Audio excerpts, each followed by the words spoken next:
துவையல் செய்கிறதுக்கு தேவையானது கருவேப்பிலை நல்லா கழுவி பேன் காத்தில் சுத்தமாக ஈரம் இல்லாமல் வச்சுருக்கணும். அதுக்கு தேவையான அளவு வரமிளகாய், புளி, பூண்டு, அவ்வளோதான்.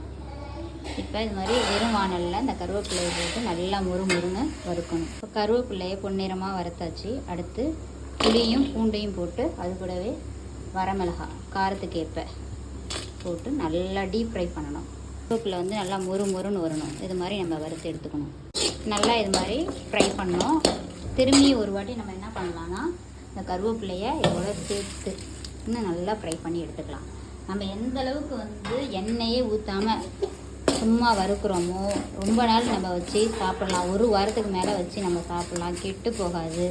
இந்த கருவேப்பிலை சாப்பிட்றதுனால நம்மளுடைய எலும்புக்கு வலு, அயன் சத்து அதிகரிக்கும். ஹேர் ஃபால், அதாவது முடி உதிர்வு அப்படிங்கிறதே நமக்கு இருக்காது. நம்ம மாதத்தில் ஒரு 2 வாட்டி இந்த மாதிரி இந்த கருவேப்பிலையை செஞ்சு நம்ம ஸ்டாக் பண்ணி வச்சு சாப்பிடும்போது உடம்புக்கு ரொம்ப நல்லது.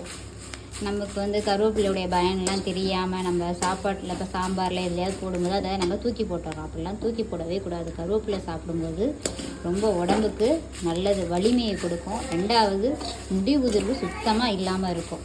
நம்ம சின்ன பிள்ளைங்களாம் இருக்குன்னா சின்ன வயசுலேருந்தே மாதத்துக்கு 2 வாட்டி இதை கொஞ்சம் கொஞ்சம் சாதத்தில் போட்டு சாப்பிட்லாம், இட்லி தோசைக்கு வச்சு சாப்பிட்லாம், பிள்ளைங்களுக்கு லஞ்ச் பாக்ஸ் கட்டி கொடுக்கலாம்.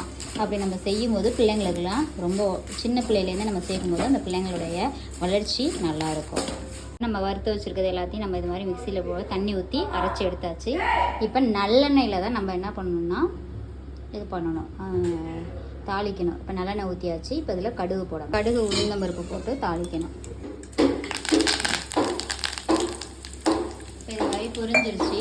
இப்போ நம்ம மிக்சியில் இருக்கிறத ஊற்றி நல்லா வதக்கணும்.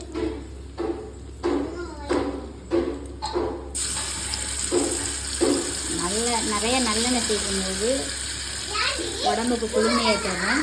2வது ரொம்ப நாள் வச்சு நம்ம சாப்பிட்றதுக்கு கெட்டு போகாமல் இருக்கும்.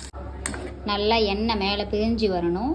2வது ஒரு 15 நிமிஷமாவது நல்லா நம்ம இந்த நிறம் மாறுற அளவுக்கு நல்லா துவையல் மாதிரி வணங்கிக்கிட்டே இருக்கணும். இப்போ கருவேப்பிலை துவையல் ரெடி ஆகிடுச்சு. நீங்கள் ஒரு வாட்டி இந்த மாதிரி செஞ்சு சாப்பிட்டு பாருங்கள். அப்புறம் டேஸ்ட்டு உங்களுக்கு ரொம்ப பிடிச்சிட்டு அடிக்கடி நீங்கள் செஞ்சு சாப்பிடுவீங்க.